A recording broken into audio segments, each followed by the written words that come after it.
Good morning student. Function of advertising agency. Advertising agency का जो main काम है वो एडवर्टाइज़र को सर्विसेज प्रोवाइड करना है। कौन से सर्विसेज? ऐड देने की। जो एडवर्टीज़मेंट देनी है वो कौन देगा? Advertising agency. बट इसके अलावा भी कुछ वर्क है जो एडवर्टाइजिंग एजेंसी करेगी। फर्स्ट है कॉन्टैक्टिंग क्लाइंट्स, ग्राहकों से संपर्क करना। अब यहाँ पे कौन से ग्राहक यहाँ पे हैं, कौन से क्लाइंट की बात है? एडवर्टाइजिंग एजेंसी के जो क्लाइंट हैं, ना कि वो जो एडवर्टाइज़र के क्लाइंट हैं। एडवर्टाइज़र के क्लाइंट तो कौन होंगे? जो उसके प्रोडक्ट को यूज़ करेंगे। यहाँ पे हम बात कर रहे हैं एडवर्टाइजिंग एजेंसी के वर्क की, तो यहाँ पे इसके कस्टमर कौन होंगे? एडवर्टाइज़र। एडवर्टाइज़र एजेंसी जो है वो क्या सर्विस प्रोवाइड करती है? ऐड देने की। ऐड किसके लिए देती है? एडवर्टाइज़र के लिए। तो इसके कस्टमर कौन है? एडवर्टाइज़र। तो स्पेशली इसे ये काम करना पड़ता है कि अच्छे तरीके से सिलेक्शन करे अपने कस्टमर का, क्योंकि इसे नए कस्टमर के काम करने का जो रिस्पॉन्सिबिलिटी है वो तभी लेनी पड़ेगी जब इसके प्रेजेंट कस्टमर उसके कॉम्पिटिटर ना हो। अगर नया कोई कस्टमर एडवर्टाइजिंग एजेंसी के पास ऐसा आ रहा है जो प्रेजेंट कस्टमर का कॉम्पिटिटर है, तो एडवर्टाइजिंग एजेंसी उसकी ऐड देने का काम नहीं कर सकती। क्योंकि ऐड दिलवाता क्यों है कोई एडवर्टाइज़र? दूसरे कॉम्पिटिटर से आगे निकलने के लिए। बट एडवर्टाइजिंग एजेंसी क्या कर रही है? दोनों की ही ऐड दिलवा रही है। तो यहाँ पे कौन आगे जाएगा? कोई भी नहीं जाएगा, क्योंकि दोनों की सेम वैल्यू बनी हुई है। तो यहाँ पे उसे ये देखना पड़ता है कि नए कस्टमर की ऐड वो नहीं देगी अगर उसके प्रेजेंट कस्टमर उसके कॉम्पिटिटर हैं। या फिर कस्टमर की सिलेक्शन करते टाइम उसे ये भी देखना पड़ेगा कि उसकी फाइनेंशियल सिचुएशन कैसी है, उसका प्रोडक्ट किस टाइप का है, मार्केट में उसकी गुडविल किस टाइप की है।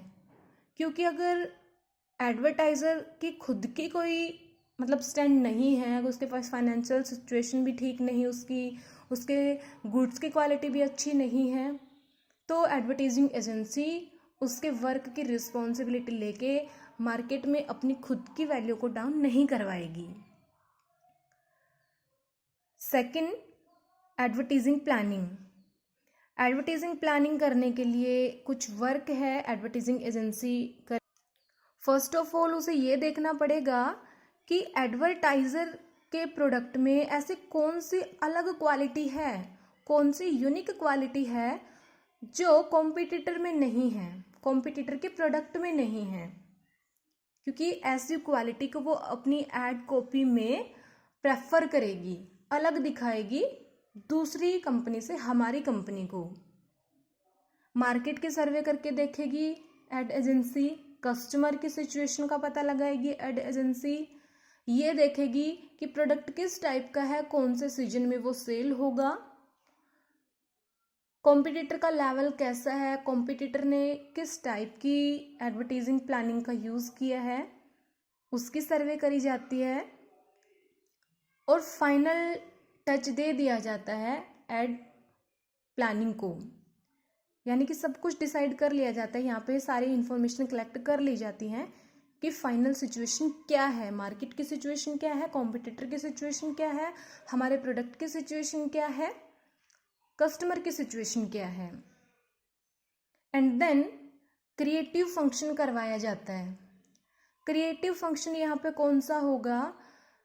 जो एड एजेंसी होगी वो ऐड देने का काम करती है। ऐड जो दी जाती है वो एक क्रिएटिव वर्क है, हम इसके बारे में ऑलरेडी पढ़ भी चुके हैं। क्योंकि जो हमारी ऐड है वो कस्टमर को अट्रैक्ट करने के लिए तैयार करी जाती है। कस्टमर अट्रैक्ट कब होंगे? जब हमारी ऐड क्रिएटिव होगी, उसमें कुछ अलग दिखेगा।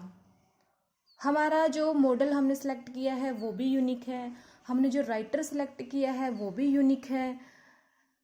यहाँ पे हम अपना लेआउट तैयार करने के लिए इनको फाइनल करते हैं कि कौन से आर्टिस्ट की हमने हेल्प लेनी है, कौन से राइटर की हमने हेल्प लेनी है। उसके बाद developing and preparing advertising copy. जब हमने क्रिएटिव फंक्शन करने के लिए क्रिएटिव डिपार्टमेंट में जो पर्सन होंगे उनको फाइनल कर दिया, लास्ट में हम क्या करेंगे, अपनी जो एड कॉपी है उसको प्रिपेयर कर देंगे। लेकिन प्रिपेयर कर देंगे, एक टाइप की ही कॉपी प्रिपेयर नहीं करी जाती, बिकॉज हमारे जो सोर्स होते हैं ऐड देने के वो भी अलग अलग टाइप के होंगे। प्रिंट मीडिया का भी हम यूज़ कर सकते हैं, ऑडियो विजुअल मीडिया का हम यूज़ कर सकते हैं, ब्रॉडकास्ट मीडिया का यूज़ हम कर सकते हैं, इंटरनेट मीडिया का हम यूज़ कर सकते हैं। कहने का मतलब है कि जो एड कॉपी हम तैयार करेंगे इन सब के लिए अलग अलग हमें तैयार करनी पड़ेगी। जैसे प्रिंट मीडिया के लिए हमने एड कॉपी तैयार करनी पड़ती है, तो प्रिंट मीडिया में कौन कौन सी सिचुएशन, कौन कौन सी प्रॉब्लम हमारे पास आ सकती है, फर्स्ट ऑफ ऑल हमें वो पता होनी चाहिए। प्रिंट मीडिया में हम दे रहे हैं, इट मीन्स कोई प्रिंटेड मटेरियल हमें चाहिए होगा। जैसे कि फोटोग्राफी वगैरह का हम यूज़ करेंगे तो राइटर हमें चाहिए होंगे, अच्छे राइटर हमें चाहिए होंगे। देन अगर हम ब्रॉडकास्ट मीडिया का यूज़ कर रहे हैं तो वहाँ पे एक अच्छी कम्युनिकेटर की हमें ज़रूरत पड़ेगी, यानी जिस मॉडल का हम सिलेक्शन कर रहे हैं वो दिखने में भी अट्रैक्टिव होगा और कम्युनिकेशन उसकी स्किल वो भी अच्छी होनी चाहिए। उसके बाद है approval of client. Advertising agency ने कॉपी तैयार कर दी, बट उसकी फाइनल जो अप्रूवल है किससे करवाई जाती है, एडवर्टाइज़र से। तो एड कॉपी तैयार करके एडवर्टाइज़र के पास लेके जाई जाती है। अगर उसमें कुछ कमी एडवर्टाइज़र को लगती है तो वो अपने सजेशन बता सकते हैं और एड एजेंसी उसके सजेशन को अगर अच्छा मानती है, अगर उसको लगता है कि एडवर्टाइज़र ने सही सजेशन दिया है तो वो उसको अपनी एड कॉपी में तैयार कर सकती है, यानी कि चेंज कर देगी वो अपनी एड कॉपी को according to advertiser opinion. Selection of media and media scheduling समझाने की ज़रूरत नहीं है। जो भी एड कॉपी अब हमारी तैयार हुई है उसके बाद हम सिलेक्ट करेंगे कौन से मीडिया का हमने यूज़ करना है और उसकी टाइमिंग क्या रहेगी। फॉर एग्जांपल ये तो हम ऑलरेडी डिसाइड कर चुके हैं कि प्रिंट मीडिया का यूज़ हम करेंगे या ब्रॉडकास्ट मीडिया का यूज़ करेंगे। देन उसके बाद भी हमने मीडिया सोर्स का सिलेक्शन करना पड़ता है, यानी कि अगर वो ब्रॉडकास्ट मीडिया है, टीवी चैनल, टीवी का हम यूज़ कर रहे हैं तो कौन से टीवी चैनल का हम यूज़ करेंगे, कौन से सीरियल के साथ हम अपनी ऐड देंगे और किस टाइम देंगे। एंड देन ऐड को हम एग्जीक्यूट कर देंगे। अगर एडवर्टाइज़र ने कोई ओपिनियन दिया है, कुछ चेंज करने की ज़रूरत थी, तो वो चेंज एडवर्टाइजिंग एजेंसी कर देगी और मीडिया की सिलेक्शन उसने कर ली, टाइमिंग की सिलेक्शन उसने कर ली, फाइनली ऐड को प्रेजेंट कर दिया जाएगा। उसके बाद इवैल्यूएशन वर्क किया जाएगा। जब भी कोई काम हम करते हैं बिना इवैल्यूएशन के उसके रिजल्ट के बारे में हमें पता नहीं लगता। इवैल्यूएशन हम करते हैं कि जो टारगेट हमने डिसाइड किया था और एक्चुअल में जो रिजल्ट हमें मिला है कहीं उनके बीच में डिफरेंस तो नहीं है।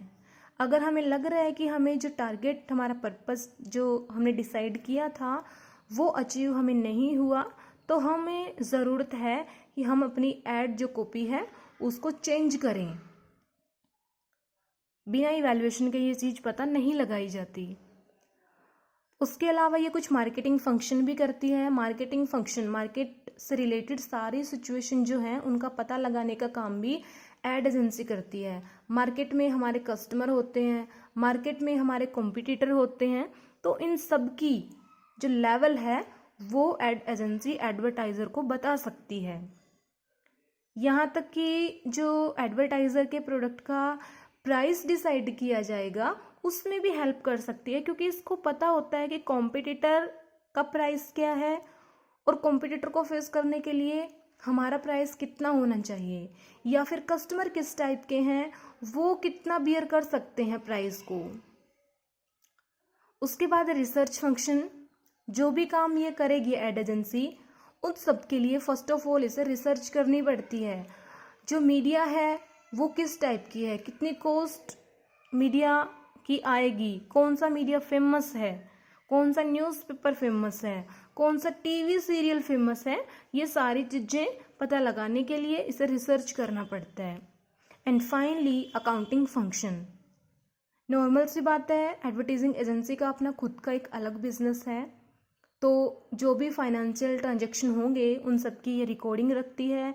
मीडिया को इसने कितनी पेमेंट करी, एडवर्टाइज़र से इसको कितनी पेमेंट मिली, या फिर जो क्रिएटिव डिपार्टमेंट हमारा था उसमें राइटर थे, पेंटर थे, आर्टिस्ट थे, जो भी पर्सन इंक्लूड थे उनको भी पेमेंट करनी पड़ती है, तो इन सब का ये रिकॉर्डिंग रखती है।